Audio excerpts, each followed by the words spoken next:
매일 밥을 먹는 사람이 내가 어떻게 하면 밥을 잘 먹을 수 있을까? 어떻게 하면 건강하게 밥을 먹을 수 있을까? 라는 질문은 참 해볼 만한 질문인 것 같습니다.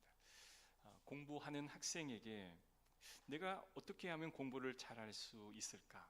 내가 지금 하고 있는 그 공부는 제대로 하는 것이 맞는 걸까?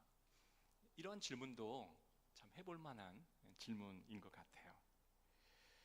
이 질문이 어떤 질문이냐면, 내가 가장 많은 시간을 할애해서 많은 시간을 보내고 있는 가운데 내가 이 활동하고 시간을 보내고 있는 이 모든 노력과 행위가 잘하고 있는가, 스스로에게 질문을 던져보는 것이기에 참 유익한 질문이 아닐까 싶어요. 더불어 저와 여러분은 하나님 앞에 정말 좋은 성도인가? 그리고 나는 어떠한 성도 유형에 들어가는 사람인가? 한번 점검해 보시는 오늘 이 시간이 되기를 주의 이름으로 축복합니다.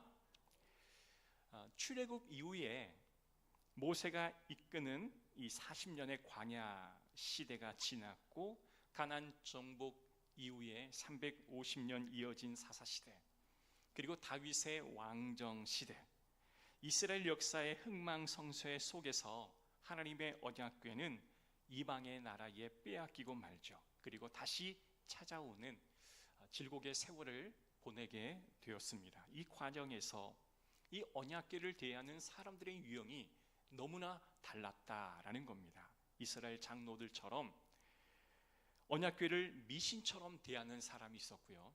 그리고 사울과 같이 언약궤에 대해서 전혀 관심이 없었던 사람도 있었고요. 다윗처럼 언약궤를 진심으로 모셔 드리고 싶어 하고 또한 사모했던 사람이 있었던가 반면에, 우사처럼 언약궤를 함부로 여기다가 죽임을 당하는 사람의 유형도 있었던 걸 본다면, 이 언약궤를 대하는 유형을 보면서 저와 여러분은 어떤 유형의 사람인가를 한번 확인해 보는 시간이었으면 좋겠어요. 언약궤는 오늘날 하나님의 말씀을 의미합니다. 자, 저와 여러분이 하나님의 말씀을 어떻게 대하고 있는지, 나는 어떤 유형의 성도인지를 한번 살펴보자라는 저의 제안이라는 거죠. 기원전 1102년 사사시대 말기에 아벡에서 벌어진 전투에서 이스라엘은 블레셋과의 대패하게 됩니다. 40년간 이스라엘을 통치했던 엘리와 그의 가문은 이 전쟁으로 인하여 몰락당하고 말았던 거예요. 그 과정에서 이스라엘은 언약궤를 빼앗기고 맙니다. 그리고 블레셋은 그 전쟁에서 승리를 하였기에 그 언약궤를 자신이 섬기는 다곤 신전이 설치되어 있던 그 아스돗으로 데려가는 거예요. 그런데 그 아스돗에 뜻밖의 일이 발생합니다. 온 나라에 독한 종기가 백성들에게 임하게 되었고, 이 아스돗 사람들은 그 원인이 바로 언약궤가 다곤 신전 안으로 들어왔기에 이것은 큰 재앙이 임했다라고 생각하고 이것을 다시 가드라는 곳으로 옮기게 됩니다. 자, 그런데 가드에 옮겼는데 동일하게 백성들 사이에 독종이 창궐하게 된 거예요. 사람들이 독종으로 인해서 너무나 힘들어하니 다시 그 언약궤를 에그론이라고 하는 블레셋 도시로 옮기기를 요청을 합니다. 그런데 이 소식을 다 들었던 에그론 주민들은 크게 반발하죠. 아니, 언약궤가 가는 곳마다 독한 독종이 퍼져서 사람들의 그 육체를 힘들게 하는 그 언약궤를 어찌하여 우리 에그론으로 데려온단 말인가? 우리는 절대로 그 언약궤를 받아들일 수가 없다. 거부한 나머지 그 언약궤가 블레셋 땅으로 간 지 딱 7개월 만에 다시 이스라엘로 돌아오게 돼요. 그러나 이스라엘은 하나님의 언약궤를 받을 만한 준비가 전혀 되어 있지를 않았습니다. 그래서 어찌할 수 없이 기욤 여아림에 잠시 머물게 되어지는 거예요. 1003년 다윗이 예루살렘을 수도로 정하고 이 언약궤를 무려 100년 만에 다시 모시게 되어진다라는 것이 바로 역사적인 사실입니다. 그래서 오늘 사무엘상 5장의 이 내용은 하나님의 언약궤가 블레셋 땅에 머물렀던 7개월의 과정을 담아내고 있는 본문의 말씀이에요. 자, 1절 말씀 다시 한번 읽어볼게요. 블레셋 사람들이 하나님의 궤를 빼앗아 가지고 에베네셀부터 아스돗에 이르니라. 이들이 아스돗으로 하나님의 언약궤를 데리고 갔어요. 자, 블레셋의 사람들의 세계관에 따르면 그들의 전쟁은 자신의 다곤 신과 이스라엘 백성들이 믿는 여호와 하나님의 신의 대결이었어요. 누가 이겼습니까? 블레셋이 이겼죠. 당연히 하나님의 신을 이 다곤 신이 압도했다. 그래서 그 언약궤, 하나님의 신을 대신하는 언약궤를 다곤 신 앞으로 데려다가 놓은 것은 그 다곤 신 앞에 굴욕당하게 될 수밖에 없는 하나님의 신 언약궤를 의미하고 있는 거예요. 그래서 블레셋의 전쟁에서의 승리가 아니라 다곤 신의 승리로 그들은 생각을 하고 있었던 거죠. 자, 그런데요, 그 다음날 매우 이상한 일이 발생하게 됩니다. 다곤 사람들이 아침 일찍 일어나 그 다곤 신전에서 제사를 준비하기 위하여 딱 문을 열고 들어가 봤더니 다곤 그 신전의 신상이 하나님의 언약궤 앞에 딱 이렇게 엎드려진 채로 쓰러져 있는 거예요. 너무나 놀랐습니다. 한 번도 이런 일이 일어났던 경우가 없었기 때문에 너무나 놀라서 그 신전을 섬기는 자들이 그 다곤 신상을 다시 원상으로 딱 세워놓고 또 하루를 지나갔습니다.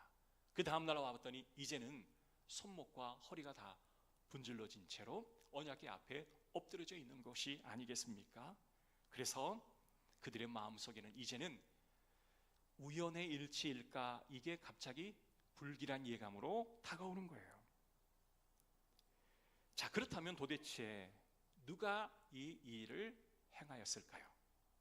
지금처럼 CCTV가 있다면 다곤 신상이 여호와 궤 앞에 넘어지는 그 장면이 생생하게 담았겠지만 그 CCTV가 없는 그 상황에 우리는 추측을 할 수밖에 없는 거예요. 누구의 모습이었을까? 지진이었을까요? 아마 다곤 신전에서는 그 지진을 대비해서 이 다곤 신상이 넘어지지 않도록 아마 철저히 그를 견고하게 세워놓을 모든 보강품들을 준비해 놓았을 것입니다. 자, 그러면 도대체 누가 이런 일을 할 수 있었을까? 오늘 성경은 우리에게 말씀해 주는데요, 6절의 말씀입니다. 시작. 여호와의 손이 아스돗 사람에게 엄중히 더하사 독한 총기의 재앙으로 아스돗과 그 지역을 쳐서 망하게 하니. 무엇이 다곤 신상을 넘어뜨렸다고 나와 있습니까? 여호와의 손이에요. 여호와의 손이 다곤의 신상을 언약궤 앞에 엎드려 놓은 거예요. 할렐루야.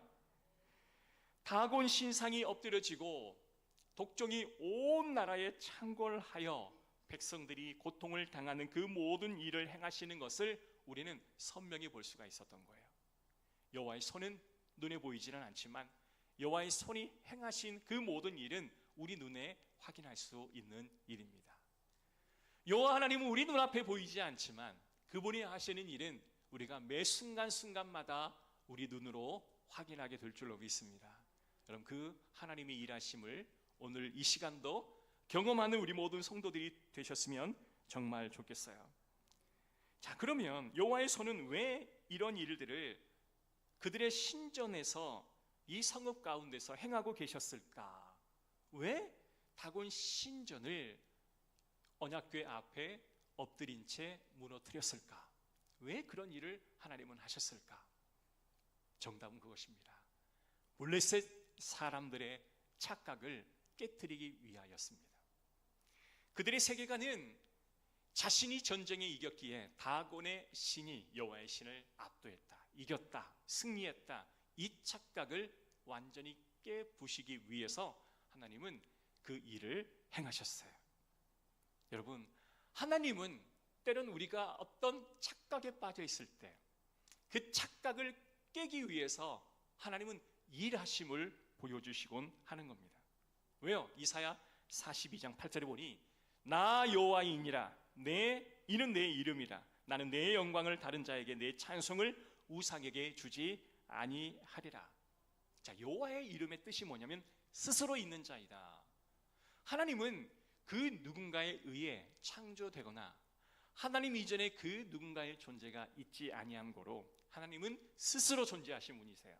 그래서 하나님은 자신의 영광을 위해 존재하고 하나님은 모든 것의 근원이 되시고 모든 것의 시작이 되어주시는 그런 분이세요.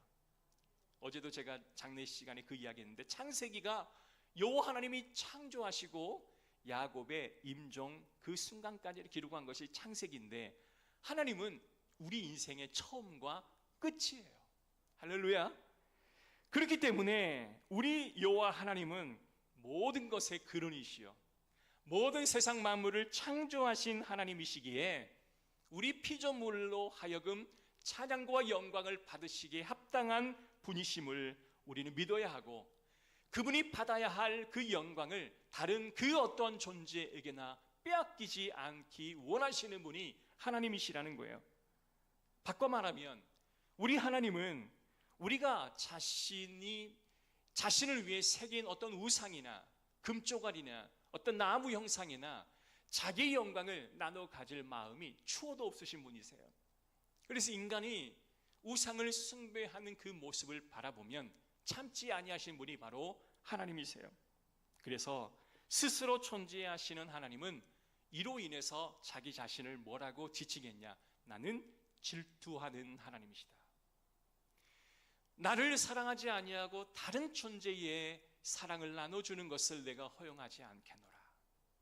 모든 신이 모든 만물을 창조하신 이가 나인데 나를 의지하지 않고 세상의 것을 의지하는 것을 나는 용납할 수 없다라고 하시고 이 블레셋 사람들이 마땅히 찬양을 받으셔야 여호와 하나님 이름 대신 다곤이라고 하는 그 신상의 위대함에 흠뻑 빠져 있는 그 모습의 착각을 깨부시기 위해 여호와의 손이 이와 같은 일을 그 한밤에 이루셨다라는 거예요. 사랑하는 성도 여러분, 이사야 48장 11절에 나는 나를 위하여 일을 이룰 것이니라. 누구를 위하여? 하나님 자신을 위하여 이 일을 이루신다라는 말씀을 하시는 거예요. 우리는 착각하죠. 하나님이 나 자신을 위하여 일하실 것이다. 아닙니다. 하나님이 피조물 된 저와 여러분을 위해 일하심이 아니라 하나님은 하나님 자신 스스로를 위하여 일하신 분이세요. 이걸 우리는 먼저 알아야 하고 하나님은 나를 위해 존재하신 분이라고 하는 이 착각을 우리는 깨야 할 줄로 믿습니다. 하나님의 성품, 하나님의 질투하시는 하나님, 이 마음을 우리가 잘 이해했으면 좋겠어요. 그래서 하나님께서는 계시록의 말씀에 라우디게 교회를 향하여 이러한 경고의 말씀을 던져주셨습니다. 계시록 3장 15절 16절을 보면 내가 내 행위를 아노니 네가 차지도 아니하고 뜨겁지도 아니하도다. 네가 차든지 뜨겁든지 하기를 원하노라. 네가 이같이 미지근하여 뜨겁지도 아니하고 차지도 아니하니 내 입에서 너를 토하여 버리리라. 할렐루야. 너는 너 자신을 귀하게 여기지 나는 나 자신을 귀하게 여긴다. 너는 너의 이름이 중요하지 너는 나의 이름이 중요하다. 하나님께서 나 자신을 내가 너무나 아끼고 사랑하는 나의 마음을 하나님은 깨시기를 원하시는 것 같아요. 하나님을 향한 열심이 우리에게 있는지, 여러분 하나님을 향한 열심이 있는 사람은요 하나님의 일에 몰두할 줄 아는 사람인 것 같습니다. 우리가 여러 가지 일에 몰두하는 사람은 다재다능한 사람이다 라고 말하지만 하나님은 여러 가지 일에 몰두하기보다 하나님 한 분을 몰두해 주기를 하나님은 바라시는 것 같아요. 이러한 모습을 바라보면서 세상 사람들은 아니 하나님이 너무 이기적이지 않은가, 하나님은 어떻게 자기 자신만을 사랑하라 하는가 반감을 가질 수 있지만 여러분 하나님을 진심으로 아는 자가 이 고백을 할 수는 없는 거죠. 그리고 왜 하나님이 이와 같은 말씀을 하셨는지를 믿음이 있는 저와 여러분은 알게 될 줄로 믿습니다. 혹시 우리의 마음과 우리의 시선이 빼앗긴 것이 있다면 오늘 다시 되찾아오기를 주의 이름으로 축복합니다. 재정적인 상황, 나를 유혹하는 그 무엇, 세상의 그 화려한 것들이 내 마음을 빼앗고 내 시선을 빼앗고 나의 열정을 빼앗은 것이 있다면 나는 나의 몸과 나의 모든 정성이 어디에 맞춰 춤을 추고 있는 것이 있다면 여러분 그 관심을 다시 되찾아 여호와 하나님께로 나아가는 저와 여러분 되시기를 주의 이름으로 축복합니다. 하나님은 우리가 세상의 그 어떠한 것에도 나의 관심이 빼앗기지 않기를 원합니다. 오직 여호와 하나님 한 분만을 바라보며 오직 여호와 하나님께만 고정되어 있는 우리가 되기를 하나님은 바라시는 거예요. 그래서 우리가 기도할 때 눈을 감고 기도하죠. 눈을 감고 기도하는 이유는 뭘까요? 세상의 눈에 보이는 것을 다 스톱하고 오직 주님만을 바라보기 위함입니다 라는 고백이에요. 내가 기도하는 그 순간만큼은 세상을 보지 아니하고 하나님만을 바라보겠습니다 라는 고백이에요. 눈을 감아도 하나님이 잘 보이지 않으니 온갖 세상의 걱정거리, 근심거리, 염려거리가 막 내게 몰려오기에 우리는 그 생각을 멈추기 위해 금식이라고 하는 걸 하죠. 그래서 우리의 몸에 있는 힘을 다 빼버리고 내 몸에 있는 모든 열정을 다 빼버리고 오직 여호와 하나님께로만 향하도록 우리는 금식하며 내 마음에 끌어당기는 걸 끊어내고 오직 여호와 하나님만을 바라보는 그 금식을 우리는 하는 것입니다.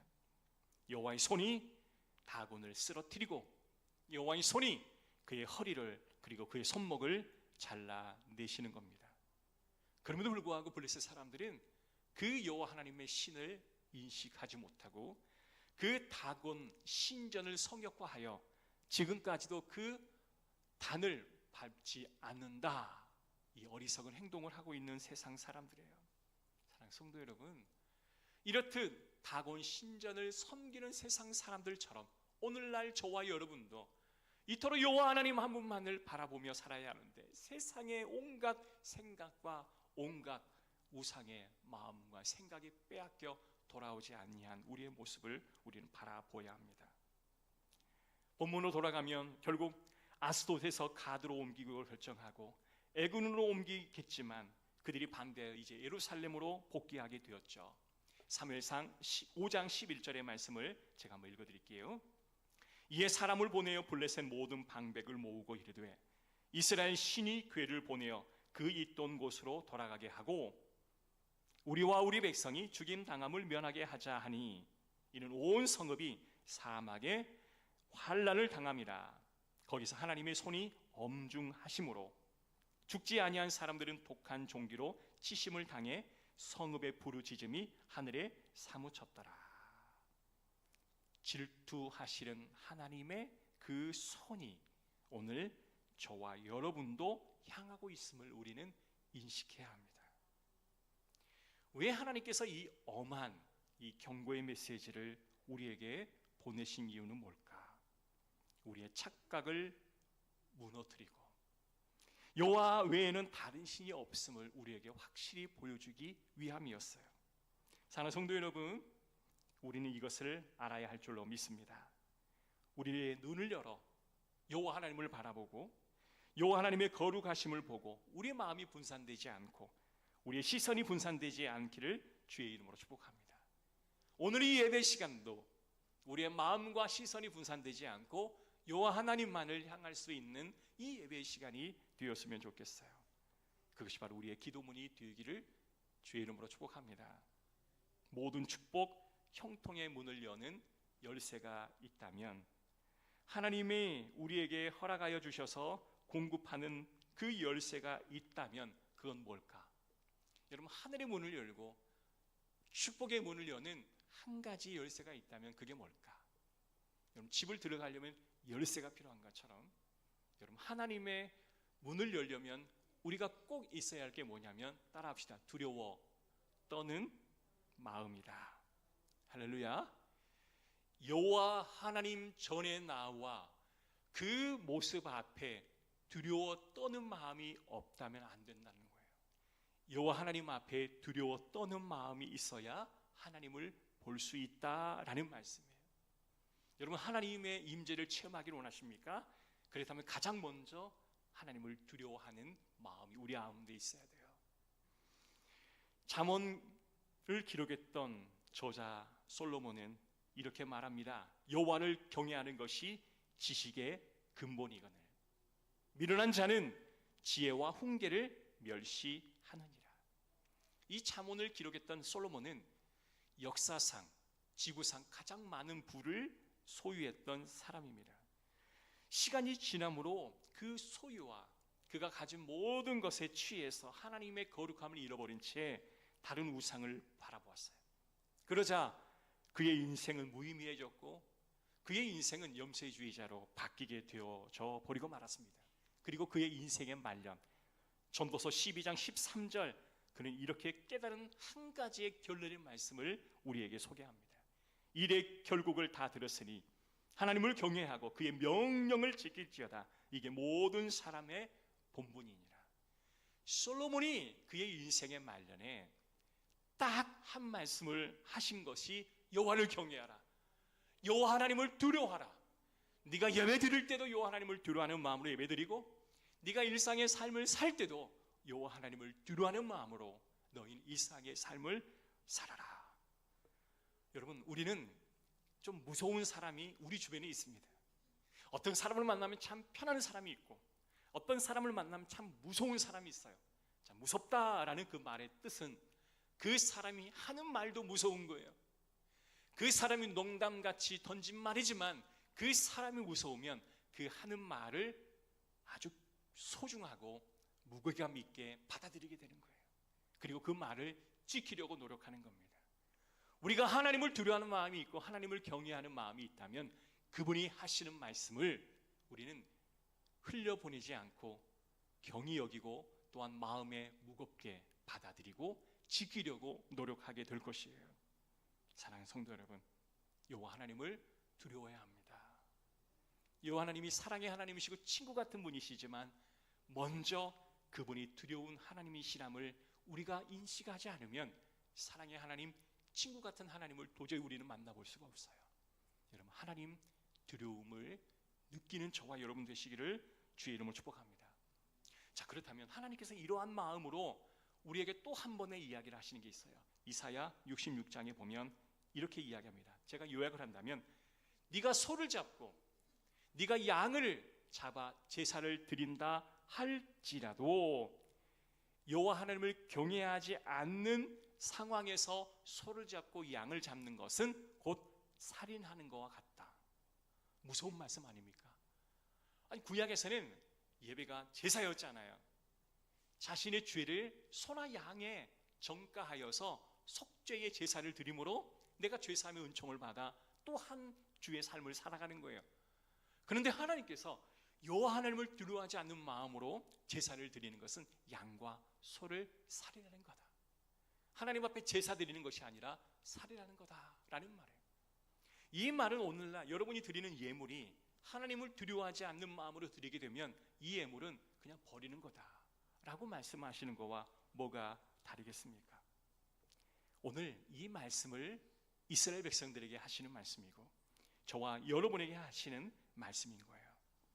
그래서 우리는 여호와 하나님을 두려워하는 마음으로 찬양을 하고 여호와 하나님을 두려워하는 마음으로 예배를 드리고 여호와 하나님을 두려워하는 마음으로 예물을 드리고 여호와 하나님을 두려워하는 마음으로 순종하고 여호와 하나님을 두려워하는 마음으로 헌신합시다.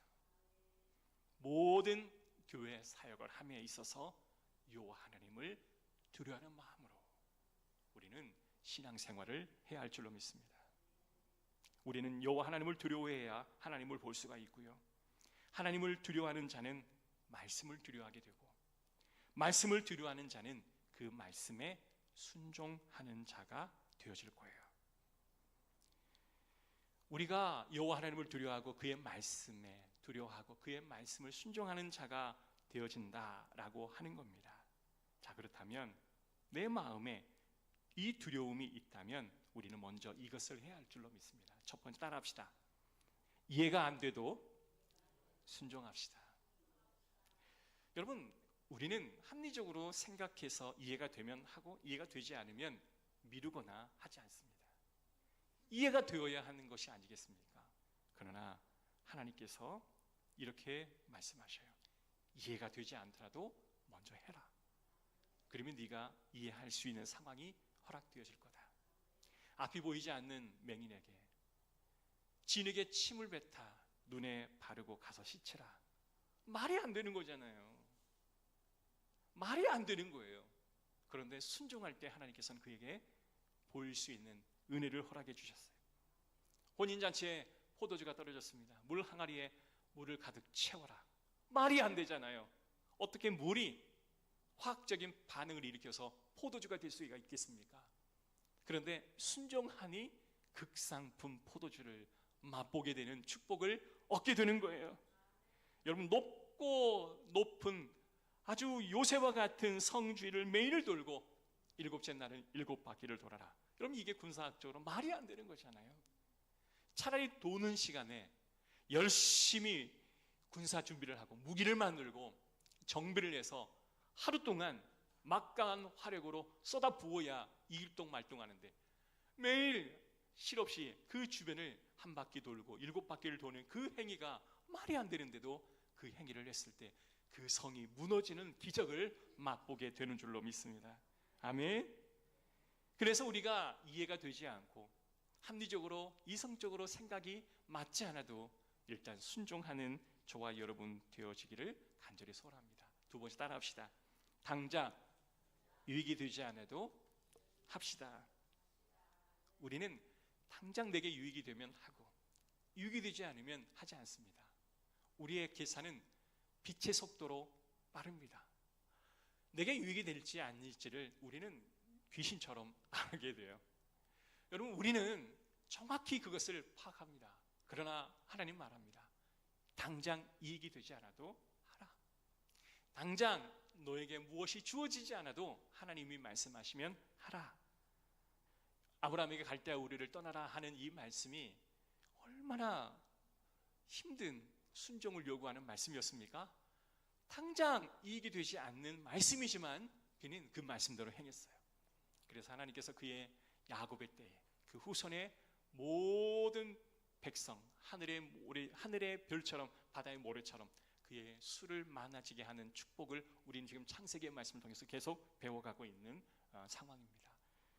당장 유익이 되지 않아도 순종합시다. 그리고 따라합시다. 고통이 되어도 순종합시다. 여러분, 고통이 되어도 순종합시다. 하나님께서 원하신다면 조금 내건 고통이 와도 순종하면 하나님이 축복해 주십니다. 오늘날 교회가 이제 거의 대부분 이제 헌금을 우리가 하는데 계좌로 이체하신 분도 이제 있어요. 근데 계좌를 이체하다 보면 계좌 번호가 한 7자리 정도 된다고 한다면 1, 2, 3, 4, 5, 6 마지막 7을 눌러야 되는데 8을 누르면 한 자리가 딱 틀려도 계좌 이체가 되지를 않더라고요. 마찬가지로 우리가 순종하지만 마지막 완전한 순종이 채워지지 않으면 이체가 되지 않은 것처럼 하나님 받으시지 않는 순종이 되더라고요. 여러분, 이왕 하실 순종이라면 100% 완전한 순종을 합시다. 이왕 하나님을 경외하는 마음으로 두려워하는 마음으로 그의 말씀을 두려워하고 그 말씀에 선포되어지는 것을 순종하기를 원하신다면 완전한 순종을 하는 저와 여러분 됩시다. 제 인생을 걸고 제가 자신 있게 약속할 수 있는 것은 하나님 앞에 순종 잘하면 하나님께서 그의 인생을 책임져 주시더라고요. 내가 뭔가 하려 하면 내가 그 인생을 주도해서 살아가야 하고 힘든 어려운 삶을 살지만 하나님 앞에 순종하는 삶을 살면 하나님이 내 인생을 주도해 가셔요. 결국 하나님이 채우시고 먹이시고 풍요롭게 하십니다. 여러분, 그 하나님의 놀라운 비밀을 아는 저와